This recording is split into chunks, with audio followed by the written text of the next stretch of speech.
लोकशाहीच्या मंदिरामध्ये महानगरपालिकेच्या निवडणुकीमध्ये या राज्यात जवळपास 70 नगरसेवक सत्ताधारी पक्षाचे बिनविरोध निवडून आले. खरं म्हणजे हा तर जनतेचा कौल आहे.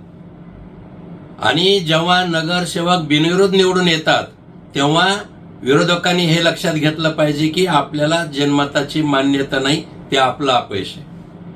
पण निवडणूक बिनविरोध आल्यानंतर एवढा बावळटपणा यांनी चालवलाय, संजय राऊत असतील, जितेंद्र आव्हाड असतील, एवढा बावळटपणा चालवलाय की लहान लेकरासारखं ते राजकारण करताना दिसत आहेत.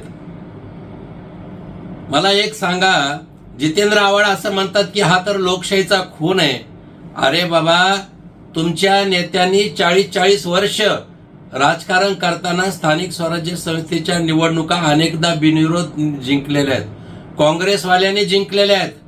अनेकदा नगरसेवक आले, जिल्हा परिषद सदस्य आले, तेव्हा लोकशाहीचा खून नव्हता, तेव्हा लोकशाही खड्ड्यात गेली नाही. आता तुम्हाला आमचं यश सहन होईना.